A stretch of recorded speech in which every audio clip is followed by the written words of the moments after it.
Aujourd'hui, 4 août, on se rappelle celui de 1983 où de jeunes officiers portés par Thomas Sankara faisaient tomber le pouvoir du CSP, le Conseil pour le salut du peuple. Sous la bannière du CNR, ils ont procédé à de fortes réformes dans plusieurs secteurs et appelé à bannir l'impérialisme occidental. La Haute-Volta devient Burkina Faso et cette révolution connaîtra une fin tragique le 15 octobre 1987 avec l'assassinat du capitaine Thomas Sankara. Le rappel historique avec Draman Djeli. 4 août 1983. Il est 21h à Ouagadougou. Le président Jean-Baptiste Ouédraogo s'adresse à la nation à l'occasion du 5 août, la fête de l'indépendance. La réorganisation des forces armées représente le deuxième pôle de l'indispensable redressement des piliers de l'État.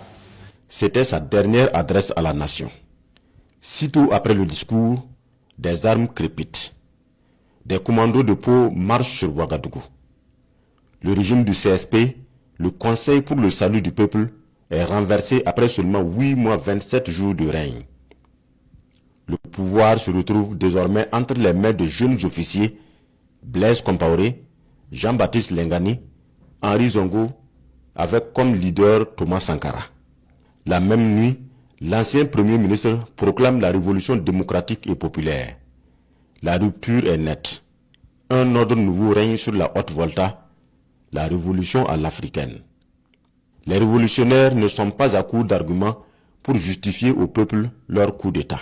Aujourd'hui, 4 août 1983, des soldats, sous-officiers et officiers de toutes les armes et de toutes les unités, dans un élan patriotique, ont décidé de balayer le régime impopulaire, le régime de soumission et d'aplatissement, mis en place depuis le 17 mai 1983 par le médecin commandant Jean-Baptiste Ouédraogo, sous la houlette du colonel Somé Yorian Gabriel et de ses hommes de main. Pour réaliser ces objectifs d'honneur, de dignité, d'indépendance véritable et de progrès pour la Haute-Volta et pour son peuple, le mouvement actuel des forces armées voltaïques, tirant les amères leçons de l'expérience du CSP, a constitué ce jour 4 août 1983 le Conseil national de la Révolution, CNR. Le Conseil national de la Révolution invite le peuple voltaïque à constituer partout des comités de défense de la Révolution pour participer à la grande lutte patriotique du CNR et pour empêcher les ennemis intérieurs et extérieurs de nuire à notre peuple. Vite, la révolution déroule son programme. Le premier ennemi, l'impérialisme. La chasse aux réactionnaires, appelés aussi valets locaux, s'engage. Les institutions aux couleurs africaines sont créées. Les CDR, les comités de défense de la révolution sont là. Les TPR aussi, les tribunaux populaires de la révolution. Gare à celui qui se met en travers de la marche. Des dégagements, des licenciements et des mises à la retraite d'office de fonctionnaires et de militaires jugés pourris planent sur les têtes.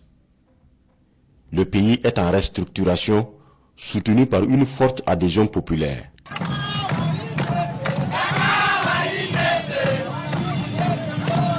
Les mentalités, les modes de production et de gouvernance doivent changer, même le nom et les armoiries du pays.